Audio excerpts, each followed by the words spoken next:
All right, so coming up to the stage, we have the topic alternative processes for alternative products.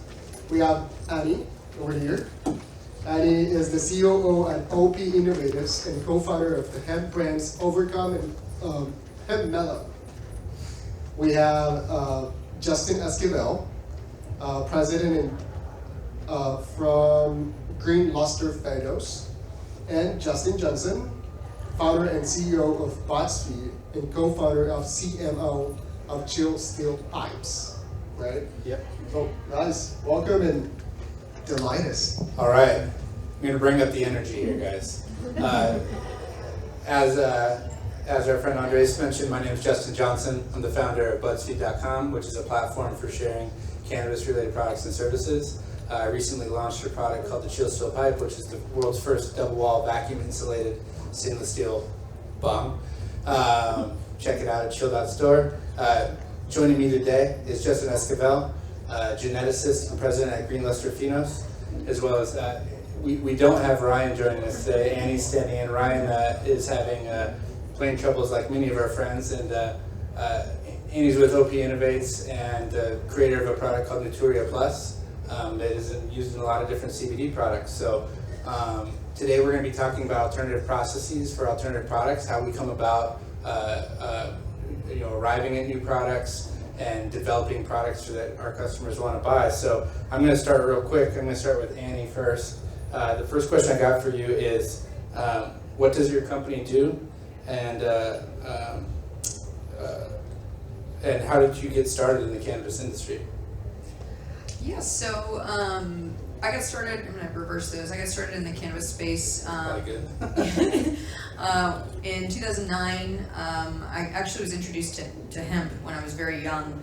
My dad actually was working with Woody Harrelson to plant 4 infamous hemp seeds in Kentucky to try and get the court to distinguish between hemp and marijuana. And so it was kind of always a part of my life. I started researching it in 2009, ended up getting a Fulbright scholarship to study the environmental impact of the supply chain in Canada, and then moved to Kentucky when the Farm Bill passed and got really rooted in the industry there. So I've been working in it ever since. And my company, OP Innovates, we are a manufacturing entity out of Kentucky. We have a unique delivery system that improves absorption in the body called Naturia Plus. So we have biohacked Mother Nature in a sense, and have found a way of mimicking the way that mothers pass nutrients to their young. So in this sense, it allows for the cannabinoids or any lipophilic compound like vitamin D or K or melatonin to absorb more readily in the body. So we are currently have done clinical trials to showcase at least a 2 times absorption over traditional means, and are working to continuously improve those processes because literature showcases that it can at least get to 17x. So we're trying to ever improve to get to those levels, and we incorporate that into products. So one of which is our Hemp Mellow product, which is available to consumers, and then we also white label or private label it for other companies. And so for simple people like me, sorry. Everybody's much smarter than me on the stage, guys. Increased bioavailability. The cannabinoids that are included in your products, the uptake is much higher with the traditional. Yes, so right now all the products that we're consuming, fat-loving compounds do not absorb into water, which is mainly our body. So in this sense, every product on the floor or that you see on the shelves, you're really only absorbing no more than 10% of what you're actually ingesting. And so obviously a lot of these products are expensive. Fortunately, they're reducing in price, but they are still expensive. And so using Naturia Plus, we're able to improve that absorption. So instead of absorbing maybe 6 milligrams, you'll absorb 12 milligrams. And as we improve our processes, that 12 will turn into 24, and so on and so on. So you can get a lot more with less, or get a lot more and have a much better experience. Awesome. All right, Justin, same question. How did you get into the cannabis industry? And I know we're in the Alternative Products Expo, but I know that we all happen to be in cannabis and hemp. So how did you get into the industry, and what does your company do? So my business is Green Luster Phenos. We provide homozygous genetics for licensed growers in the adult use cannabis space as well as the CBD hemp space. We have a buyers network. We link with about 117 brick and mortar franchisees across the USA. We do facility development, tissue culture, facility development, and we also do a lot of cultivation coaching, advanced practices. I've been in the industry since I was knee high. My family is from Belize, Central America, Corazal. So I've grown up around the cannabis plant my whole life. It's been a passion of mine, and we've been working with germplasm ever since. Our facilities are in Madrid, Spain, and North Carolina, USA, and we work direct with growers nationwide. We're formulating our very first MS media this year, as well as an extended release MS media, which we'll go into later with you guys. So let's jump into the second question too. I don't think anybody necessarily cares how I got started in the cannabis industry. I'll get into that. So who is your end customer, and what is your process for developing products for those consumers? So our clients are all licensed growers, either in the adult use space or CBD hemp space. We help them niche themselves in the industry. We believe in niching. We think that's the way of succeeding in this industry. We help them provide a product that's not only scarce on the market, but has a high value on the market. So we work with them directly, either developing their facility, developing their genetics sector, or working with them as far as B2B clients. Perfect. Annie, same question to you. What was the question again? Question is, who is your customer, and what is your process for developing products for those customers? Yes, so our customer, depending on if we're looking at our delivery system for white label or private labeling, we're looking to partner with other brands within the space. And then on the brand side for Hemp Mellow, our customer is B2C or B2B in the sense, or the customer as an individual every day, or as a retailer in that sense. And in terms of acquisition, meeting people at events like this, being just in the industry over some time, being able to form relationships over time, and then on the B2C side, it's a little bit more challenging. The big commerce people were up here earlier talking. It's a competitive world out there. A lot of guerrilla marketing really seems to be the only way to get anybody's attention at this stage in life. So if you guys have any tips, very, very interested in learning more. Come talk to us. I know, Justin, you have a lot of kind of tap into that market. Would love your insight on that. Yeah, it's interesting. And I spent 15 years running ad agencies and working in traditional marketing. And while it's definitely much more challenging in the cannabis space, I think one thing to recognize, it's also a lot more simple. We're limited, right? We can get kicked off of Instagram. We can't advertise on Instagram, and we have to be really a lot more simple in our thinking. The reality is, I think we're kind of in the golden age, right? The reality is, once we get more regulated, it's actually going to become harder. If you look at the way the tobacco industry is right now, they can't advertise anywhere, and that's partially a result of bad actors, targeting, children with their advertising and stuff like that in the past. Alcohol still tends to have a place in the Super Bowl and whatnot, but tobacco has had a really hard time with that. So I think it's really comes down to fundamentals. I think one thing to keep in mind that I always tell everybody is if you're looking to build a product that's really, and I found this with Chill, you can sell a lot of stuff on your website online, but if you don't have those wholesale relationships, that's really that's where you're going to make the majority of your money, right? To create a company that is going to be big and worth millions of dollars, you have to have scale, and unless you're selling tens of thousands of products or hundreds of thousands of products at a wholesale level, getting to a stage where you can do consumer marketing that's actually particularly valuable, you might not ever get there, right? When I created Buzzfeed.com, that my goal was actually to be a place for and a platform for products to be able to be marketed and shared online. And what it came down to was, I help a lot of different brands, but still the scale isn't where it needs to be. And I think that's true with just about any cannabis or alternative product related publisher on the market today. They all can reach a very specific audience, but it doesn't necessarily mean that you're going to start advertising with High Times or Buzzfeed or Mary Jane and all of a sudden you're going to start selling products. I think to Justin's point earlier, it's really about finding that niche and determining what is important to them. For me, in my experience with Chill Still Pipes, shows like Alternative Products Expo, Champs, etc., places where those buyers are going to be have been the most successful thing for me to date. So let me hop into my last question here. So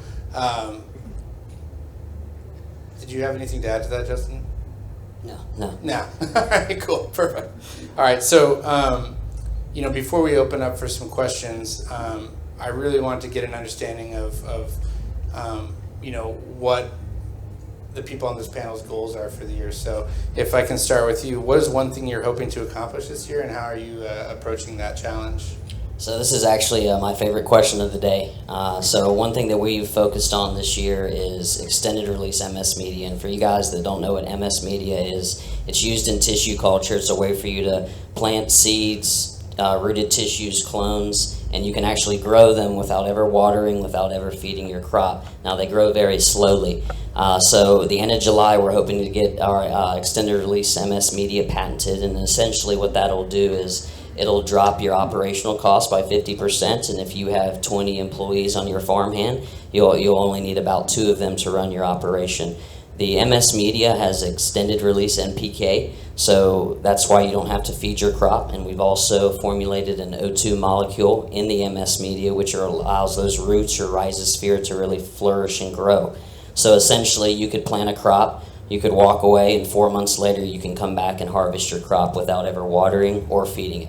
So I believe that MS media, tissue culture, is going to be the future. Cloning is something that was used in the MMJ industry to provide stability, and that's what I mean when I say homozygosity. I mean if you plant 10,000 seeds, you're going to see 1 or 2 different varieties within the genetic.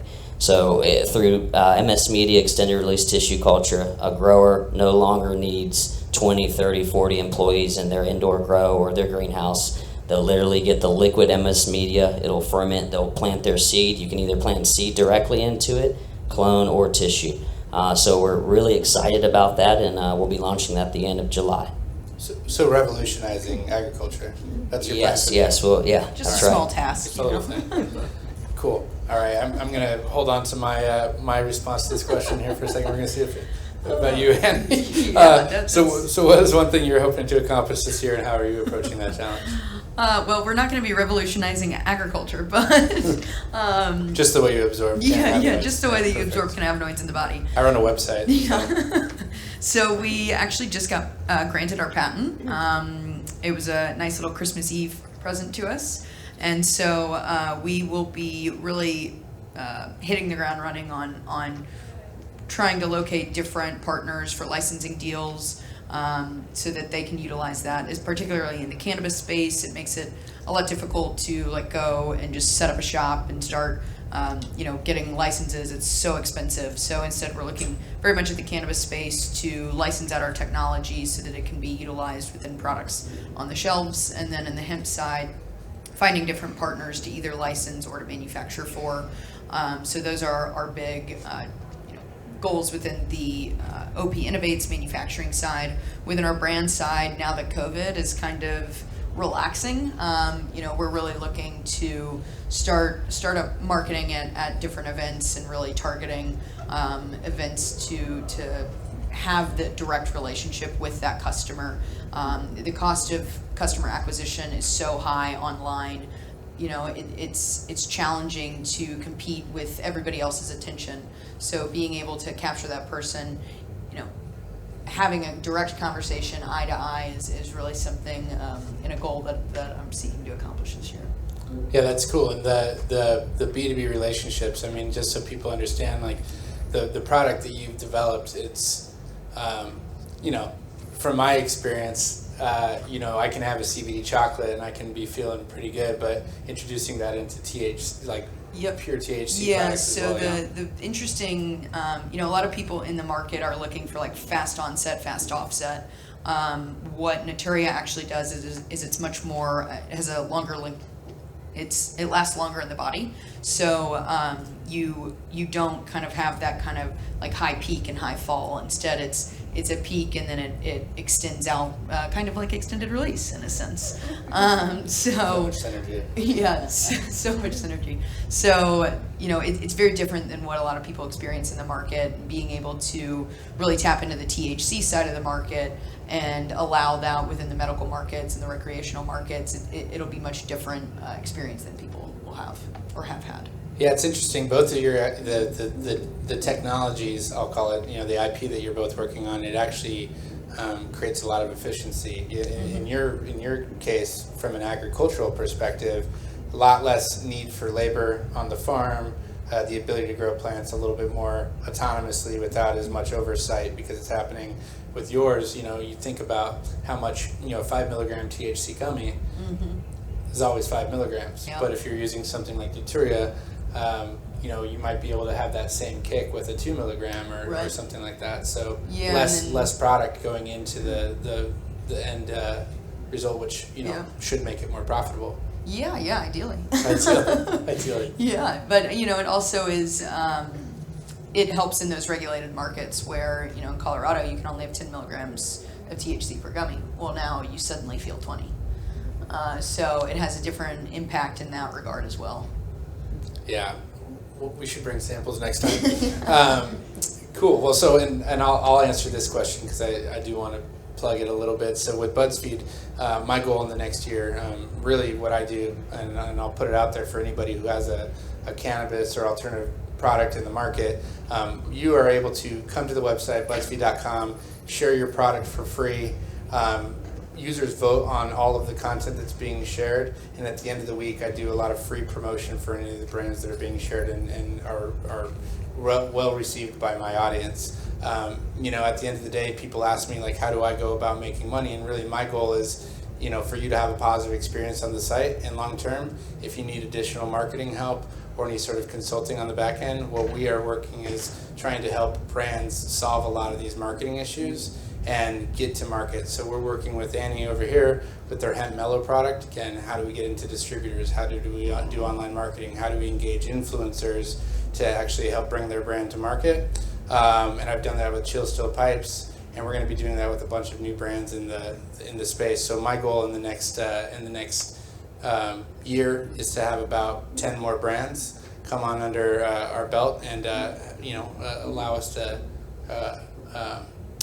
kind of help bring them to market. I'm not looking to make a ton of money doing advertising on my website. My goal is to actually connect with brands that I feel have really intrinsic, unique value and are in the industry. Both of these guys have, mind-blowing product, if you ask me, and figure out how do we help these brands take the next step. I think it's we're in an industry where innovation is happening every single day, but a lot of it dies because we're not necessarily getting it into stores or getting it exposed online. So that's really my goal, is to help maybe 10 new brands in the next year do that. So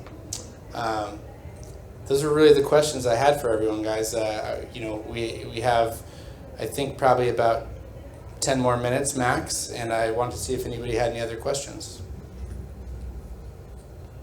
Yeah, please. Where in North Carolina are you, Justin? I'm in Raleigh. Yes, we're outside of Asheville, North Carolina, and then we have a facility in Madrid, Spain as well. Okay. And are you open to conversation of agriculture for Africa? Oh, absolutely. That's why we're here. And I wanted to get her contact information as well, and yours too. We can do that. We got cards. Yep. Okay. Justin, Annie. No Ryan.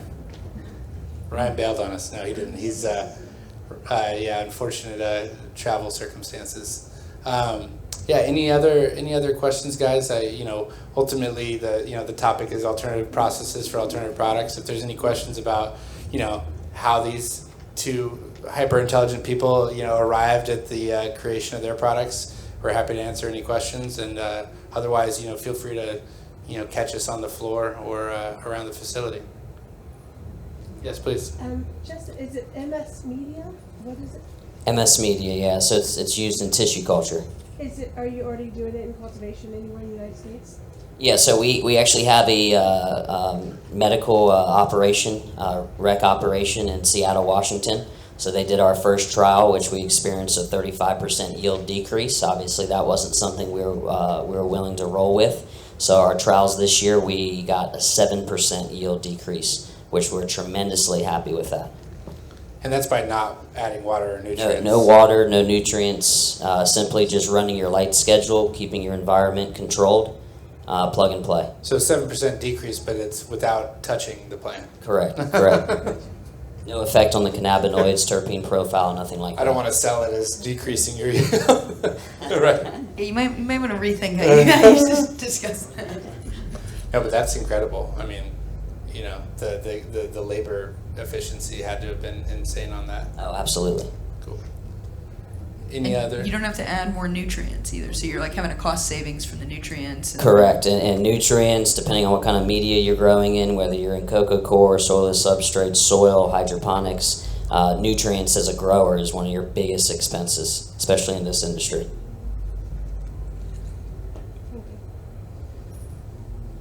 Anybody else have any other questions?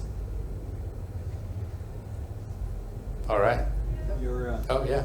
your Nutrilla, is that strictly through your product, or is that an additive you can buy? No, we can.